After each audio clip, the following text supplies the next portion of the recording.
Mayonnaise is a simple ingredient with a critical mission in professional kitchens.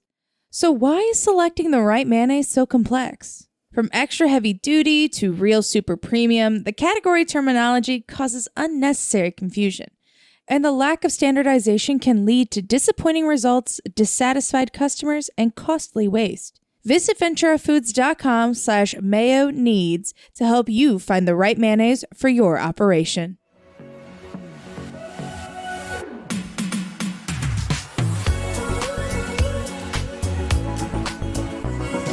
Hello, and welcome to Menu Talk with Pat and Bret. I am your co-host, Bret Thorn, Senior Food and Beverage Editor of Nation's Restaurant News. And I'm Pat Cobe, Senior Menu Editor at Restaurant Business. Welcome, everyone. And if you guys heard that noise, that wasn't like belching or anything. That Pat has some construction going on near her apartment, so sometimes there's some noise. That's what that is. Yeah, it's just part of the roadblock you get when you record in your apartment. Yes. So Not that our office is necessarily quiet either. It's just there's a lot of life going on, and I'm sure all of you can relate. yes, for sure. How are you doing, Pat? I'm doing okay. Yeah, it's been a busy week. Lots of menu activity. We went to a couple of events. So yeah. Yeah, you and I was it yesterday? Yesterday, we both enjoyed a bergamot spritz, which bergamot is a kind of obscure citrus. It's probably best known for the main flavor in Earl Grey tea, Right. but there are also Italian liqueurs made with it. And we went to this event at Italy, sponsored by an Italian prosciutto company, and they did a bergamot spritz. What did you think about it, Pat? I really liked it. First, I tried the limoncello spritz because I know that's really trendy this summer. I found it a little too sweet. And then when I tried the bergamot, I found it just right, like Goldilocks and the Three Bears. It had a good balance. It wasn't too bitter. It wasn't too sweet. It wasn't sour. It just had a really pleasant flavor, citrusy. Yeah, that's true. And that's the only drink I had because I got to the party late, and then I had a dinner to go to because that's the sort of week it's been. But I know what limoncello tastes like, and I know what Aperol tastes like. I've had spritzes. I don't know if I've ever had a limoncello spritz, but I've had an Aperol spritz. And the bergamot one is not as bitter, and it's just a lovely, smooth, pleasant, easy drinking kind of thing. And I like drinks that kind of punch me around a little bit. Yeah. Well, I had dinner at Flatiron Lounge, which is known for its fancy whiskey program and other spirits and very well thought out cocktails. And I tried a very premium whiskey that a bourbon that they were gracious enough to pour for me. And it was good, but my thing about whiskey is I like all of it. So even though by right I could be a whiskey snob because I'm Senior Food and Beverage Editor of Nation's Restaurant News and Restaurant Hospitality, but I just like it all. So I enjoyed it. They also did a smoky old fashioned that I enjoyed. It's a nice, yeah. And they started us off with Veuve Clicquot champagne, which is never wrong. But I think the spritz bar idea is so great for summer because I know they're becoming more popular. But it started out just with the Aperol spritzes, and now they're making spritzes out of everything. I had a Dubonnet spritz for brunch a couple of weeks ago, and I had never had that before. And then, this limoncello is kind of new, and there's the Yugo spritz, which has elderberry liqueur. So you could do all kinds of things with spritzes. Totally. And it fits into the ongoing low alcohol drink trend. And of course, you can make a spritz with something that isn't alcohol. I mean, that's really what an Italian soda is now that I think of it, right? It's club soda with some sort of syrup added. So change the name to a spritz and you can charge $5 more than if you call it an Italian soda. So And you tried some margaritas this week too. It's been a yes. drinking week. Yes, thank you for reminding me, Pat. I forgot. It has been hot as a bastard here in New York City. I mean, the heat wave broke yesterday, but before that, it was 100 degrees, which in New York is too hot. And when was it, a week or two, I was in Vegas for the Starbucks convention, and it was 105, 106 there. And this kind of conversation can get boring because they say, well, it's a dry heat. But it is a dry heat, and it makes a big difference. 100 degrees in New York City, it feels like humans shouldn't live here. Yeah, I go outside, I feel like I'm being poached. So I don't, not shot at, but actually cooked. So Chili's actually added an extra L to their name for this party. So it was 2 L's. So as though they were going somewhere cold, chilly. And it was a highly refrigerated room that we went to in the neighborhood of Chelsea that they turned into a kind of a dance party with 3 new premium margaritas, frozen margaritas that Chili's has rolled out. One is a pretty classic margarita, made, however, with Patrón, which is, a step up from whatever they were using in the past. And then they also had one that had the addition of Malibu rum as well as tequila, and another one that had Tito's vodka along with tequila and some fruits. And, they were frozen margaritas. Were they priced like on their premium tier rather than their lower tier? Yes, thank you for asking. Yeah, the basic margarita, the premium one, is $10, and the other 2 are 12. So, and there was also they handed out their triple dipper special where you get 3 things for whatever, and they had a spring roll and tenders, I think, and a mozzarella plank. So, if you guys follow me on TikTok or Instagram, you will see me doing a mozzarella pull. Cheese pull. Yeah, and I did it pretty well. In fact, I had to speed it up so that people wouldn't get bored watching me pull, because people on the social media don't have a lot of patience. No, very short attention spans. Speed everything up. But I was glad to be there to try the new margaritas. And then I went to a couple of other events that were embargoed, so I can't talk about them yet. But I think I can tell you the chains. I'm going to tell you the brands, and if they get mad at me, I'll work through it. I will power through it. It was Starbucks and Sweetgreen. And so there's new stuff happening at Starbucks and Sweetgreen. I mean, there's new stuff happening at Starbucks all the time. So no big shocker there. Yeah, I was at the Sweetgreen event too, so we'll talk about it after July 4th. Oh, is that when the embargo is? I don't remember. Yeah. Okay, well, yeah, so we'll do that next time. Yeah, so that's what I've been doing. And you wrote about some salads, right? Yeah, so I interviewed the chef at California Pizza Kitchen, and even though the chain has pizza in its name, their salads account for about 20% of sales. And so the chef really wanted to upgrade or add some new salads to the entree lineup. And so one of them is a kind of a deconstructed charcuterie board that's in a shallow bowl, and the charcuterie, like smoked ham and some brie cheese and cubes of Parmesan and some other meats are laid on top. And it has a really interesting dressing, like a vinaigrette.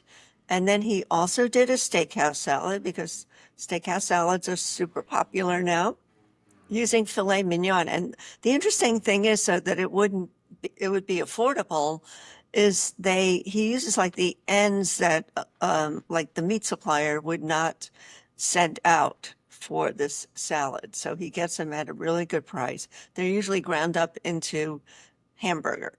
So instead of doing that, he gets these ends and grills them on the flat top and makes this great steak salad. Well, as we discussed, I think last week, steak limited time offers do really well. People come in and they order chicken for regular things, but if you have a steak special, they tend to perform really well. It's interesting that the salad you mentioned reminded me of a salad that was just introduced at Beyond Juicery, which I don't think of as a place that even has salad, but they just introduced an Italian wrap that has turkey, Genoa salami, romaine lettuce, and sort of a mixture of chopped Italian peppers and olives in a red wine vinaigrette. And that's in a wrap, but you can also have it in a salad that they call an antipasto salad. It's all those things, and it's all chopped up and mixed together. So makes sense, it's flavorful, high in protein, low in carbohydrates, fitting all of the diet trends that people say they're doing, and maybe they are. They certainly Well, are. it's nice to have, that option if that's what you feel like eating. So For sure. That sounds pretty good. I thought it was also interesting that Red Lobster came out with these seafood boils this week. Yeah. And, something that a number of growing chains are doing where they put shellfish like crabs and shrimp, sometimes lobster, all together in a bag. And it's kind of a boil in the bag with Cajun seasoning or other kinds of flavorings. And people love like opening them up and seeing the steam come into their face during, while they're out at a restaurant. And so Red Lobster jumped on the trend. Yeah, I thought that was smart of them. And yeah, these boils are popular in many parts of the Southeast. Uh-huh. So they often come with corn and potatoes, and they're very, very Right. summery. And But they're yeah, like this is low labor too, because like the work is done by the customer really. I mean, they cook it, but it doesn't have to be like plated or anything. It just comes out in the bag. right. You put it in a bag and say, here you go. Yeah, that's all part of Crab Fest, which is now going on at Red Lobster. So that's fun. What else is going on? Now that July 4th weekend is coming up soon, I think a lot of chains are just ramping up their menu activity and maybe they'll take the rest of the summer off. I don't know.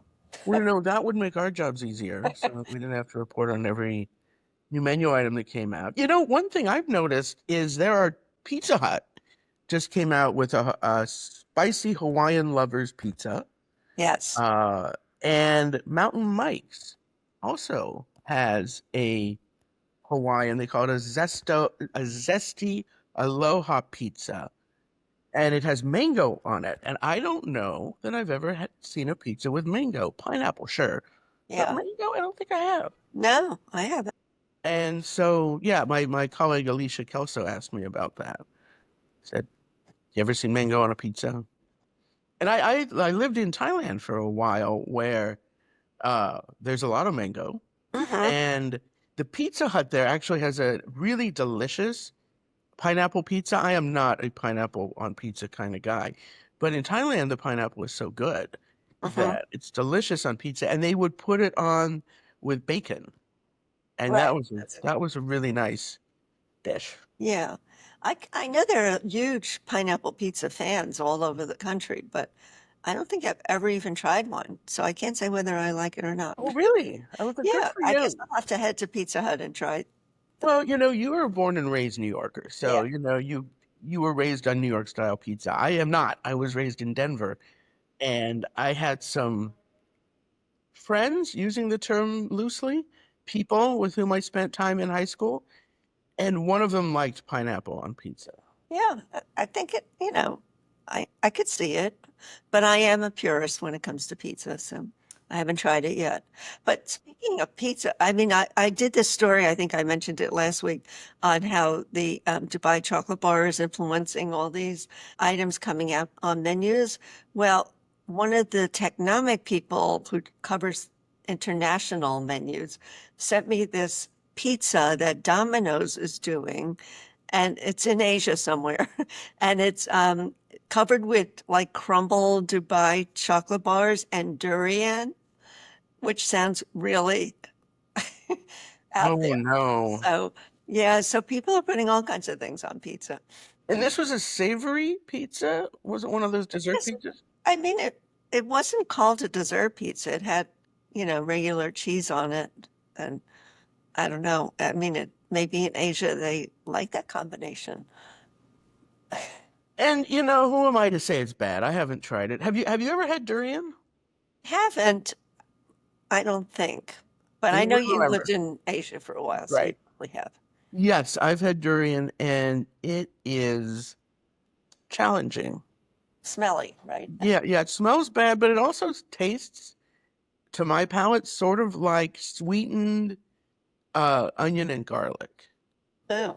Yeah, it's not for everybody. I mean, there are plenty of Southeast Asians who don't like it, but I've had it 3 times, and the first time I had it was in Thailand, and it was okay.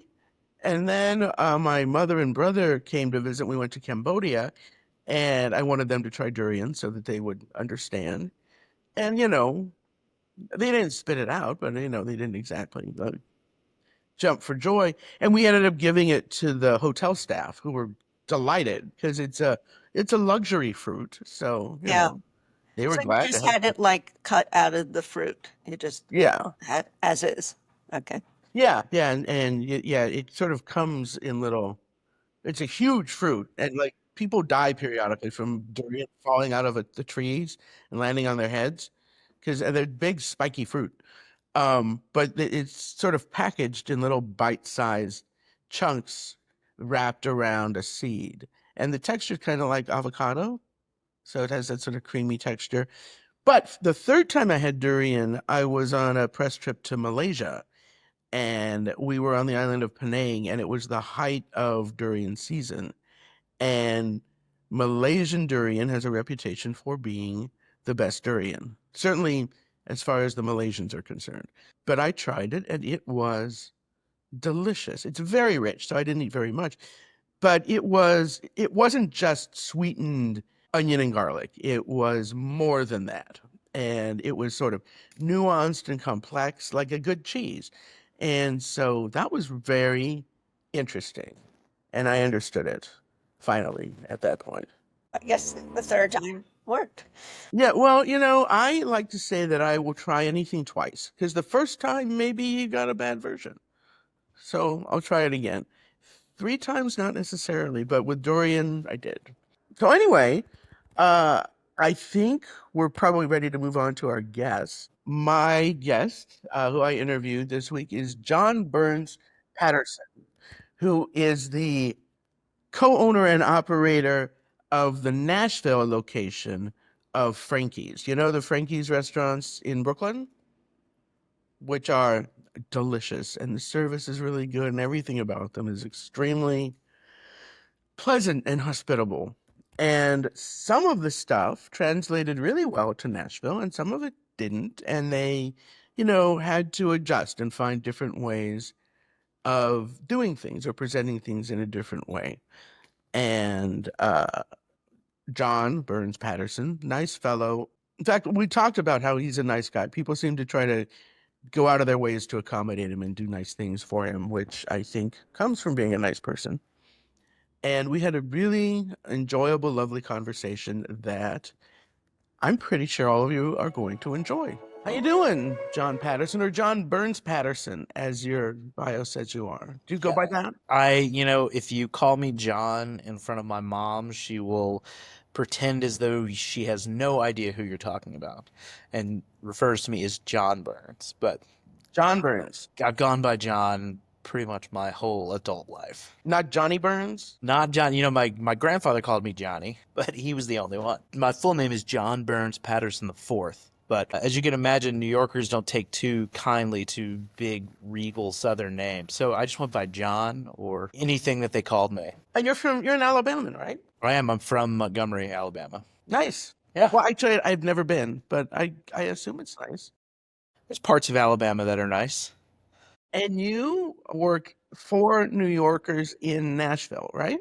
Yeah, so I started working with Frankie's in 2015. We have Frankie's 457 in Brooklyn. We have F&F Slice Shop, and then now they have F&F Restaurant. When I was there, we had Frank's Wine Bar. We had Frankie's 570, which is another Frankie's that was in Manhattan. At one point, had a coffee shop, Cafe Peddler. I started as the wine director for them. Became kind of the director of food and beverage in maybe 2017, and then we partnered together. So now I am the managing partner for Frankie's Nashville, along with my two partners, Frank and Frank. And I love their restaurants. I find Frank and Frank to be delightful. They are a trip. I love them dearly. Trip, accurate. I went to some event of theirs in Brooklyn Yeah. and just ended up talking to all of the back of the house people who just hanging out, and they were talking about poetry and thoughts and ideas and stuff. And it was so cool. I think it's a great neighborhood restaurant. I think the culture that they created in Brooklyn is one that a lot of people, I think, maybe would strive to. You know, we have several employees. I feel like I've been there forever, and there are many employees that have been there twice as long as I have. There's a couple of employees who have worked with either Frank in some capacity longer than the restaurant has been open. And, you know, September of this year is 21 years.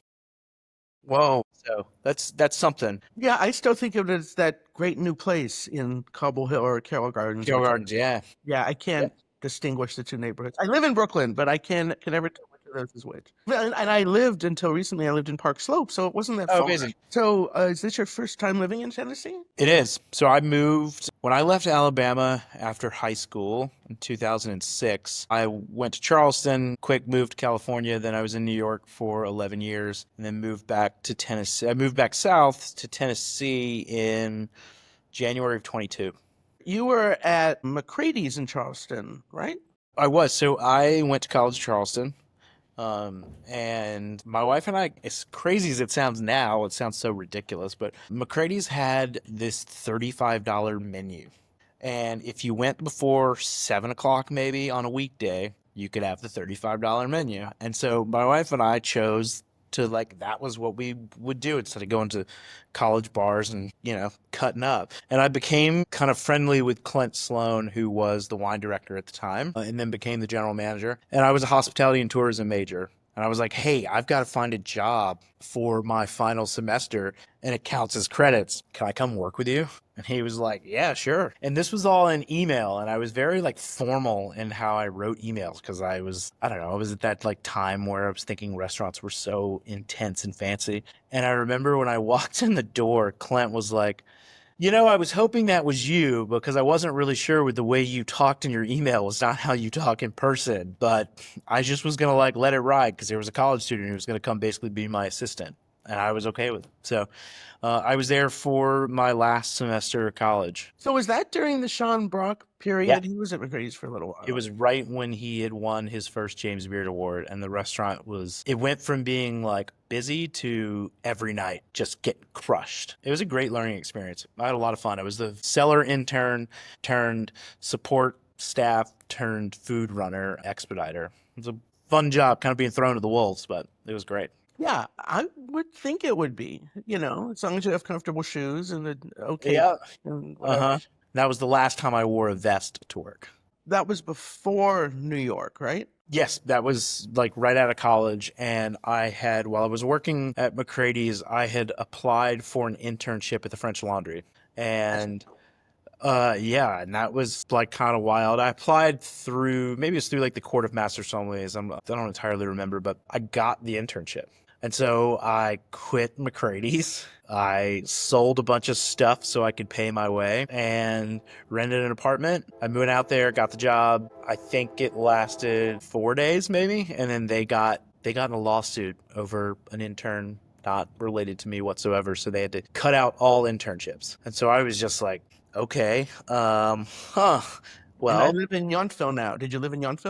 Yeah, I did. And, you know, Yountville it's beautiful, but it's not a real fun place to be when you are 22 and broke and no car. And yeah, it sucked. It was horrible. And yeah, so I called a friend that lived in New York and I was like, hey, this happened and I think I'm going to move to New York because I feel like maybe there's an opportunity. I don't know what. I don't have anything lined up. And she was like, well, great, move. When can you be here? I was like, I don't know, next week. Let me get back to South Carolina and like figure out. I remember this was like in the time where when you needed to make a flight change, you had to call the airline, which seems insane, but that was the only way to do it. And I remember like crying to this lady on the phone. I was like, I need to change my flight. Like I booked my return for like 4 months later or something like that. And I was like, I lost my job. Like I don't have any money. And she was like, I'll help you out. I'll waive your change fees. We'll figure something. So I was like, just put me on the cheapest flight back to Atlanta in the next week. She did. It was great. The landlord gave me all my money back, which was nice. So I used that and moved to New York. I took a suitcase and did the whole, like, I still remember it very vividly. And I'm reading Keith McNally's book right now, which is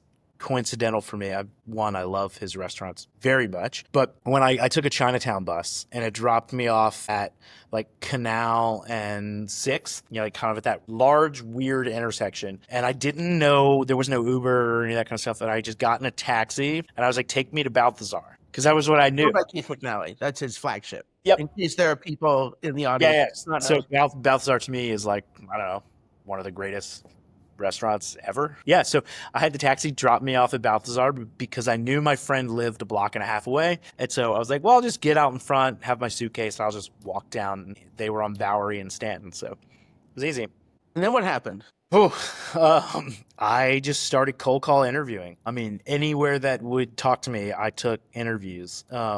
And I ended up meeting a gentleman named Hayden Felice, who was running Craft Bar, one of Tom Colicchio's restaurants. And I met him, and that was maybe a week or so into being there. Like every day, just going to interviews, trying to do whatever I could. And I got a job with them as a server. I did that for maybe 6 months, then became sommelier, assistant wine director, then finally the wine director for that restaurant. I was there for a little over 3 years, and then moved up to the Nomad Hotel in 2013 maybe. That was a trip. That was so much fun. Like wearing a suit to work.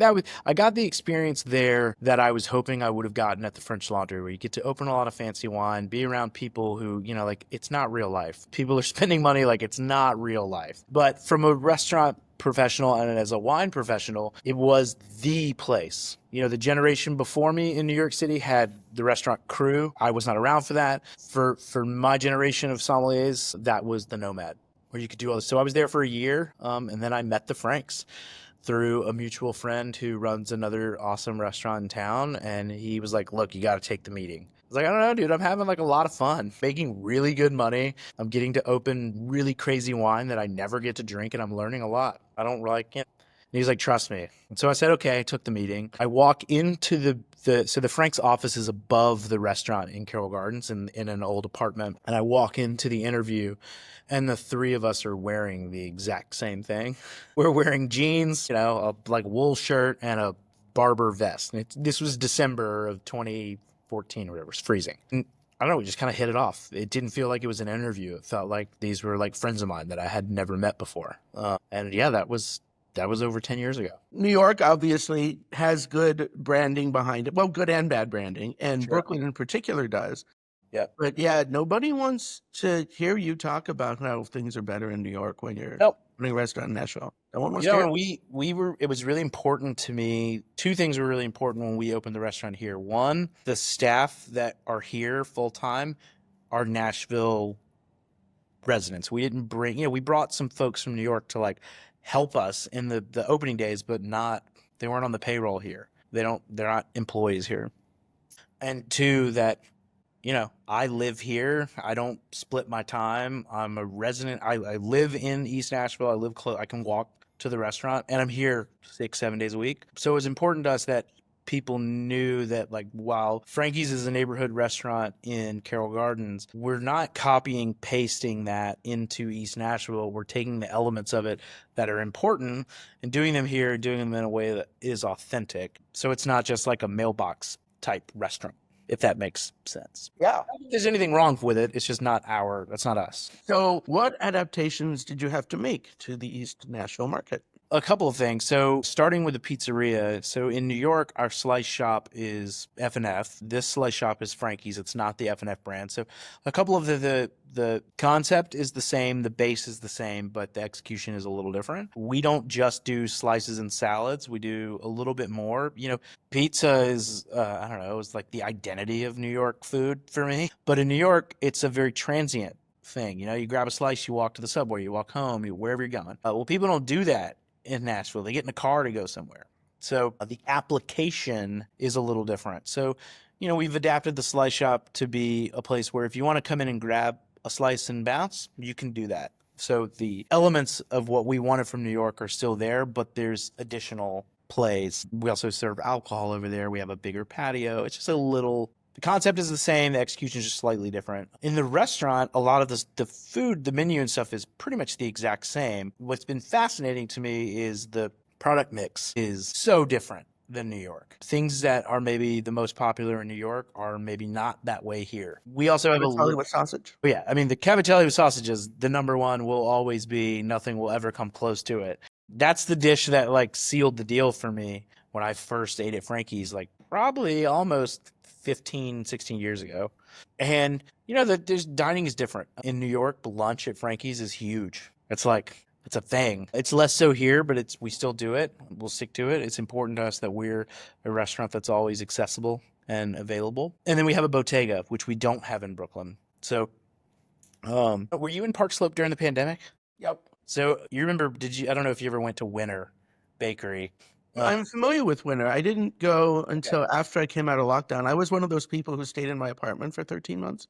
Yeah, I didn't leave the apartment for 5 weeks, but I had a backyard, so it was like a little bit more tolerable. But anyway, during the pandemic, we turned one of our restaurants into a store just to like, we needed cash. We had to make money in some way. So we did the store, we really liked it. When it came time to like be able to dine again, we got rid of the store because now we could make different money. But anyway, so we opened a bodega here, and it's kind of like a coffee shop. If I described it to a New Yorker, I'd be like, imagine your local coffee shop, the bakery that you go to, the Italian deli that you go to, and the bodega that you visit often. Imagine those are kind of lumped into one, and it's all in the key of Frankie's. So we have that here, and it's great because there's a big apartment building behind us. There are 2 neighborhoods that basically you can walk right to. We just got sidewalks for the first time, so it's a big thing in Nashville. Congratulations. Big thing. Yeah. So, that's been like a nice addition too. And there's some tables inside and outside where you can just kind of hang out and have coffee and chill. But if you need a pound of mortadella, we got you covered. Sounds great. Yeah. I mean, it sounds like a lot of New York City delis. It is. It's, it's a little different. It's maybe more, it's not as, I don't want to say it's not as robust. For me, at least in Carroll Gardens, Caputo's, which is basically right across, on Court and between 3rd and 4th. That was like my one. But that's also kind of like the inspiration. It's just about letting, what does the neighborhood want and need? And we're changing. That business is always evolving for us. A lot of people, especially during the summer, they're like, hey, we want some prepared things, pasta salads or meat that they can take to a barbecue or something like that. So, the customer is different. The way they live is different. The way they shop is different. And it's about finding how does Frankie's fit into that fold with still being true to what Frankie's is. Sweet tea? Do you sell sweet tea? We don't sell sweet tea. Oh, John, maybe you should do that. I don't know. I'm just throwing it out there. I don't know. I don't even know if it's a thing in Nashville. I don't want to. Oh, yeah. Okay. All right. Because I don't want to categorize the whole South as one thing. No, it's fair. I can't do it anymore. If I do it, it has to be half and half. It's too sweet for me. Yeah, but you are not the customer base, John. You knew that. I'm not. And my New York friends joke with me. They're like, do you just sit on your porch and drink sweet tea? I'm like, 2 things. One, I don't have a porch. And no, I don't sit on my porch and drink sweet tea. You said people order differently at Frankie's restaurant itself. Like, what is popular there that is not so much so in Brooklyn and vice versa? It's not so much that things aren't popular in Brooklyn per se, but like the biggest example is the escarole salad. To me, that is my favorite Frankie's salad, always has been. I love it. We don't sell as much here. And I think a lot of it is just because people are like, well, hey, what's escarole? Or what does it taste like? Or what do you do with it? And then they see, it's also in the cannellini bean soup that we have. So we use the tops we braise, and then the hearts we use for salad. And we just don't sell as many of them. And we'll occasionally like make some and send it to people. And every time somebody has it, they're like, whoa, I had no idea. Maybe they think it's going to be bitter or it's going to be, just not their thing. And then when they eat it and they're like, oh, it's just kind of like a toothsome, delicious, crunchy green that has good flavor. They're in. Technically bitter, but sure. I mean, yeah, but it's not like biting into like a radicchio. Yeah. Or a real chicory, and then in Brooklyn we sell. I feel like in Brooklyn it's everything sells, but just in different kind of waves. But the Caesar salad that we have, the romaine hearts with the Caesar dressing, in Brooklyn I feel like it sells, but it's not something that like people are like, oh my God, have you had the Caesar? Whereas here it is people calling us, can I buy the dressing? Can I buy it? And we're like, yeah, it's in the bodega. You can, whatever you need. And we sell probably 15 to 1. Wow. Out, which is crazy. Not Well, complaining. I think it's delicious. It's great. It's just, I don't know. It's kind of funny to me. You put grilled chicken on top and sell like chicken Caesar salad? No. Oh, So there yes. is that is one of the things that like we We don't do, that is not a Frankie's thing. We don't add like proteins to salads. It's not that. And that's kind of the line in the sand for certain things. The dish is made the way that the Franks intended it to be and consumed, and it's worked for so many years. There's no reason for us to want to mess with it. I respect that for sure. So what is your relationship with the Franks? What's how like ownership and like that? What's the deal? I'm the managing partner here, so I own a majority of the business. But our relationship's great. We've known them now for 10 years. I talk to them in some capacity probably every day. One of the Franks, he just had a child late last year. So he and I are kind of bonding over that, which has been really fascinating and also really fun because he's, got 6 months on me in the process. It's kind of funny to, our conversations used to be about the black crows and where we wanted to go eat. And now it's like,